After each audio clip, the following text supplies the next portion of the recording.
There are so many words to describe him, all positive, of course. Well, they're from two of his speeches. The first word is dream, and the second word is mountaintop.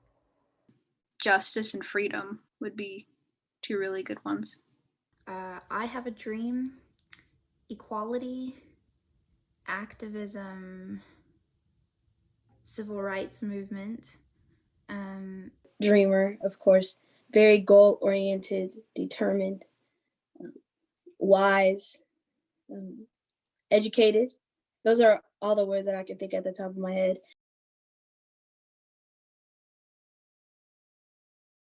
I don't really know that much about Dr. King, to tell you the truth. I don't remember learning much about him after elementary school, really. Most of the stuff that I learned about him was taught in my school, like the bare minimum.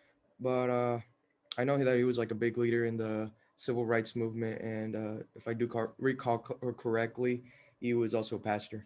He was basically one of the breakthroughs in racial justice in America. I know that he was an activist who fought for equal rights for people of color during a time when there were segregation laws in the US. When he gave his I Have a Dream speech.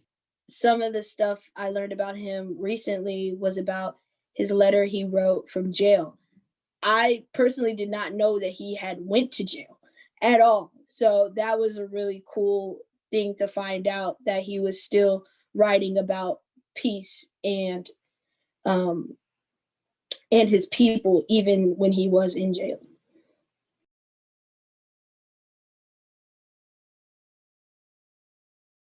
Honestly, I feel that the best definition of a legacy is in the words of Lin-Manuel Miranda. Planting seeds in a garden that you'll never get to see. It's like something you leave behind, or a memorable aspect of yourself. A legacy is whatever you leave behind, even after you pass away. I think that Dr. King's legacy is that of peace, hope, and passion. I think his is the difference that he made in America versus before his time, when people of color were treated differently. Finding that you have to be able to work and continue working and continue talking and continue moving in order for there to even be a slight amount of change. I believe that Dr. King's legacy was were his messages that he left to all people, and of his strong belief in a future where we could live together and call one another brothers and sisters, regardless of the color of our skin. Dr. King also implanted a legacy of don't try to do it on your own, because he stood with so many people and he brought together so many people that that is his legacy of being together, being a unified front. And I think he created a legacy that whenever someone brings up racial justice, sometimes I've seen people bring up him.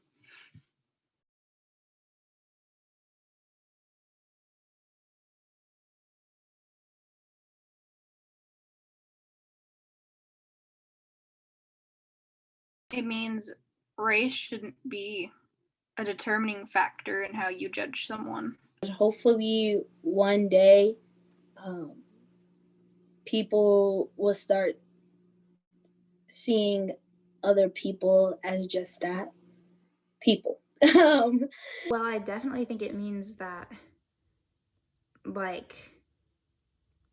we have to look beyond our differences and simply just seek to be kind and understanding towards each other, which sounds really obvious, obviously, but I think it's a lot harder than we think it is sometimes, because we often focus on our differences rather than our similarities as humans. For people of color, it's even harder because they're assumed to be criminals right off the bat. And I know when a man just walking through a store shopping for his family is followed by a security guard just because they're assumed they're going to be stealing. That's what I feel that it resonates with me, is that I will never discount someone based on the color of their skin, because I've been discounted before. So I would rather judge you based on your character rather than your skin color, because skin color is such a silly thing to discount someone on. Dr. King saw he saw a world where we could all judge one another, not by by a race or the or a culture or wherever we came from, but he saw like a world where we could, well, a future that we could live in where we would be able to judge one another uh, by who we are on the inside, by our character.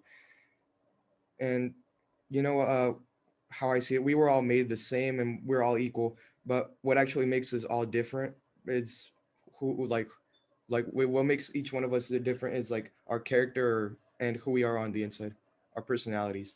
I think it's really beautiful that he says that about his children, because I think that is really important to mention children when it comes to activism, because children are the next generation, and whatever world we're creating, we're leaving behind for the next generation. And yeah, it's just this continuous cycle.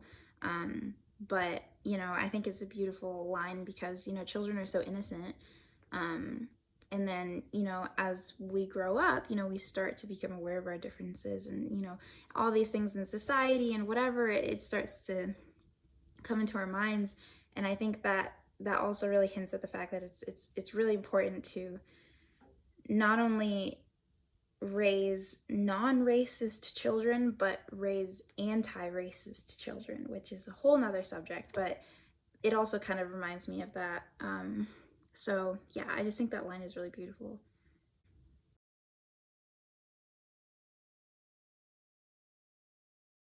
The holiday isn't just a day off of school, even though day off of school is a blessing, but it's more than that, because he made the breakthrough and now we need another breakthrough, because it seems that the lesson that he taught during his speech and his work has been forgotten.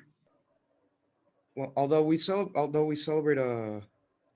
celebrate Dr. King for his never-ending efforts to uh, bring more peace and bring less racism into the world, I see the celebration as like a kind of more of a reminder that the dream that Dr. King had has still not been achieved or accomplished.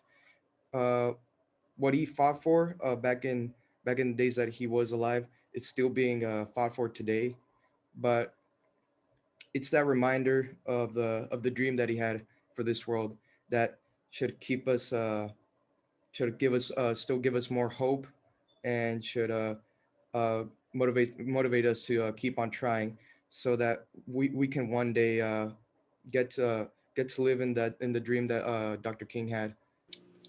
It's important that we celebrate Dr. King because he opened the door for so many other people to walk through. I believe that Dr. King was a huge pillar for a lot of people to realize that they could change things.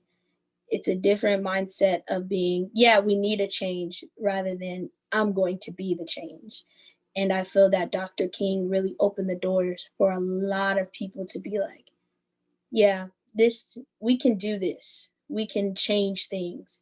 Well, I definitely think that it can be easy sometimes to sort of think that like the civil rights movement in the 60s and 70s like happened, like it just happened. And however, I believe that we are still in a civil rights movement, and that it's kind of happening in waves.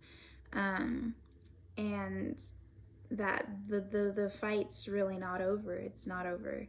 It wasn't over back then, and it still isn't over.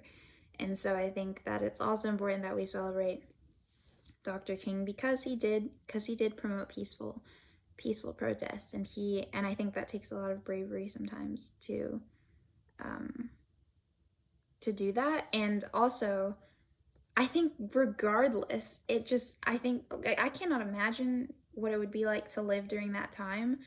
And so I can only imagine that it had to take like tremendous courage and strength to speak up on what was going on especially like if you were Black. Like, I cannot imagine that. And so I think that it's important that we continue to celebrate him, because that was brave, and I think that we can forever be inspired by his actions and what he stood up to do. So yeah.